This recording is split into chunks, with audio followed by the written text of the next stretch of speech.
Welcome. This is Molly Bolton, the Executive Director of Teaching, Learning, and Accountability, and I'm going to speak with you guys today on centralized purchasing. The purpose of this presentation is to present the idea of centralized purchasing option for curriculum and instruction materials. The rationale between moving to a centralized purchasing model is first and foremost to provide equity and resources across the district. We looked through lots of voice of customer data, and we've identified three major trends that this project could address. The first one being address inconsistent implementation of programming across the districts. The second is addressing an equitable distribution of resources, staffing, and materials across the county. And the third is focusing in on curriculum-based trainings and social emotional learning, as well as teaching methods for specific disability groups. Another rationale for moving to a centralized purchasing model is to access discount and have a centralized management area of instructional materials. This might allow teachers and students who have not had access previously due to budget constraints the opportunity to access materials. We can also we will be better able to manage our usage to ensure that the purchases we make are being utilized, and if not, can be reassigned to other users. Lastly, we will have the ability to provide and support professional learning around targeted resources.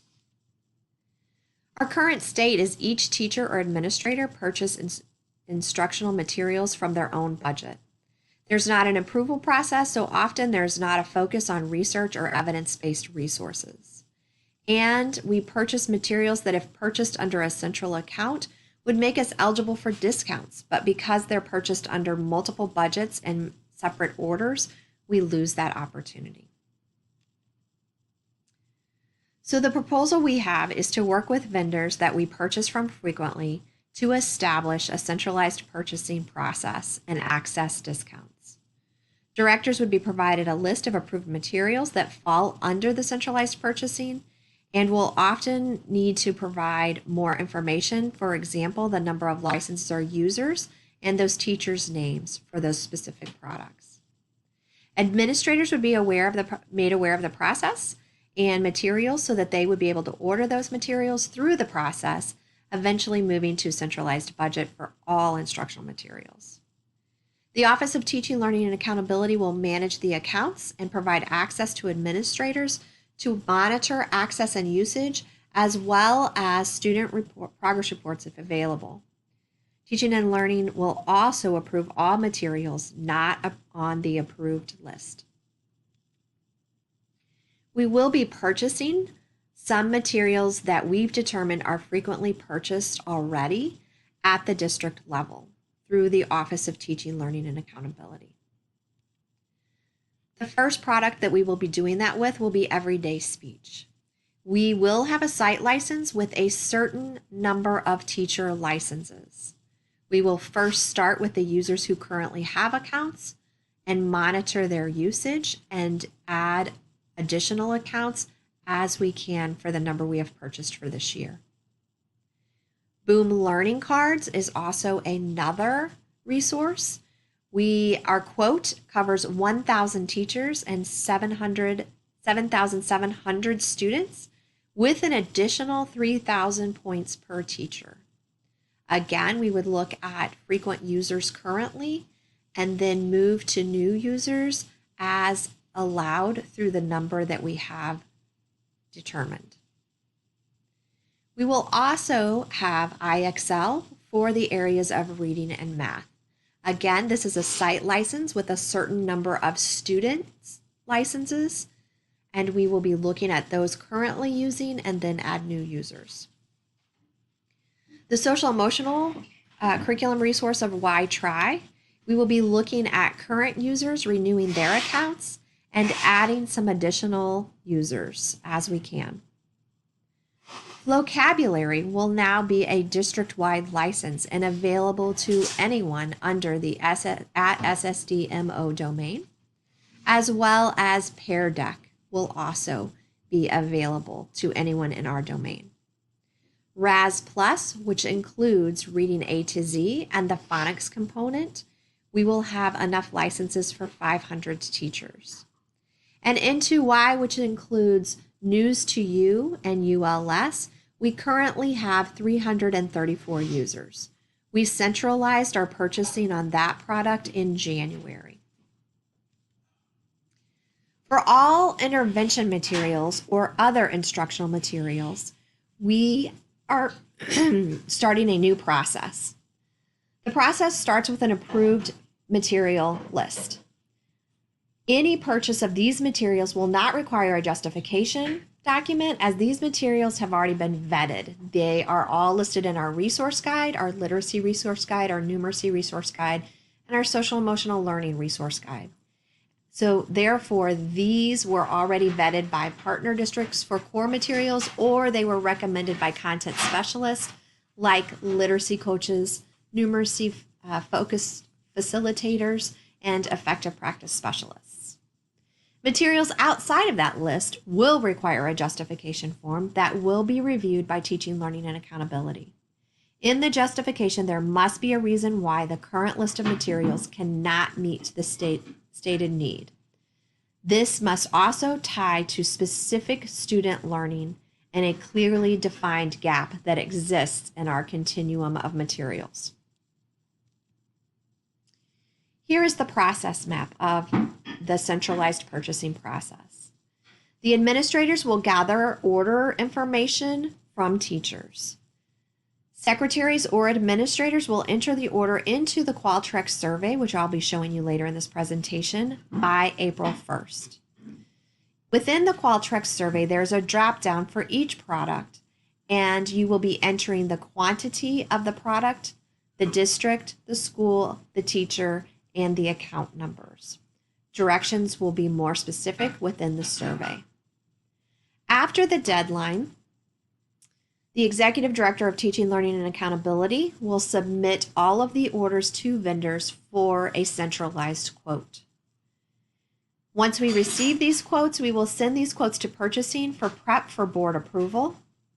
And then once the board approves the quotes, the Secretary of Teaching, Learning, and Accountability will enter the orders into Lawson.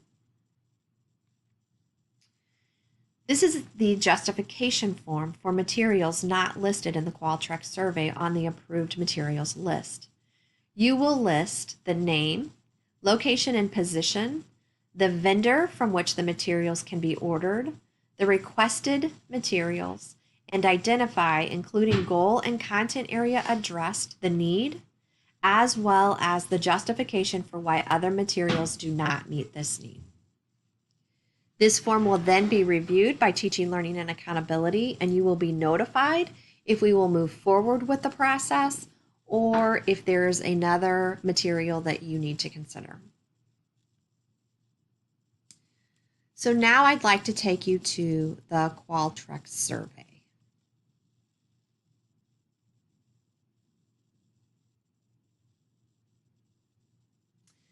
So you will receive a link through your email. You will be filling out this survey for each school or building you supervise. The reason for doing, or where you want your materials delivered. The reason you are doing that is because we will work with the warehouse and the companies to have everything packaged and sent directly to the warehouse in the packages that will go to each building. If you would like to have all of your orders sent to one building and you distribute them yourself, then you just need to enter it under one school. This gives you some more information about the centralized purchasing around the purpose and how we will be collecting, as well as the justification form. The deadline for submitting all of this information is April 1st. Once you enter this, a copy of your responses will be forwarded to the email address that's provided.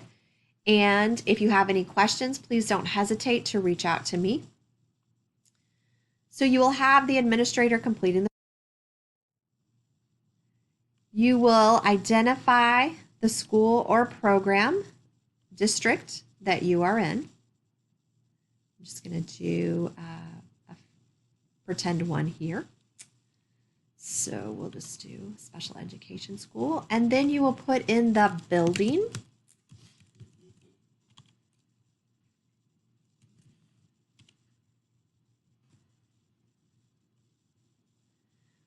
Here is the point where you will enter the account number.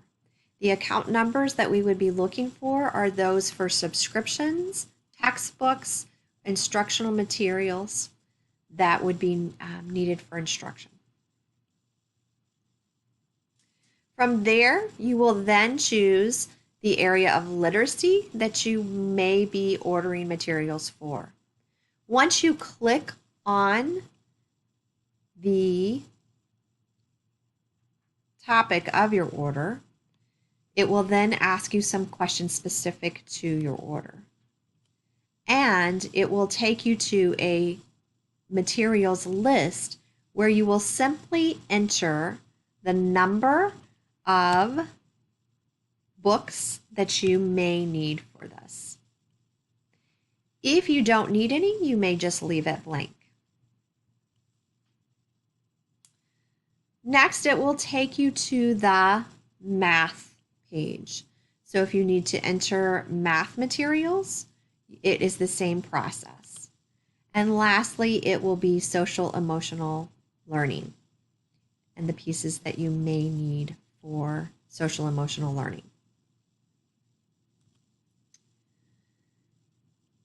In some cases, we know that there may be materials that you want to purchase that were not on that list. And if so, you can add a note in this box. But just know that the justification form will be required for those particular pieces. And you could click on that link here. Once you've completed your survey, this is the responses, and you can download a PDF of your order, and your order would also be emailed to you. And that's the end of the ordering process. Timelines that we're looking at, we will be deploying the Qualtrics survey on March 1st. Administrators will need to complete all of their surveys by April 1st. We are looking for this to be the bulk of your orders. We do know that sometimes there are changes in programming closer to the start of the year or once the year has started. Those materials may still be ordered. They would just not be included in the bulk order. We would need to have a good reason as to why those materials were not included in the bulk order in April for those to be ordered. Again, Teaching, Learning, and Accountability will contact the companies for quotes starting April 5th, and we will take them to the board for approval. Those approval papers need to be ready to go for the board packet on April 19th. Once the board has approved, we will then enter those requisitions into Lawson, and also we will be considering any justification forms for materials outside the approved list and contacting the administrator. If you have any questions, please do not hesitate to reach out to me in Teaching, Learning, and Accountability, either through email at mbolton@ssdmo.org or extension 8246. Thank you and have a great day.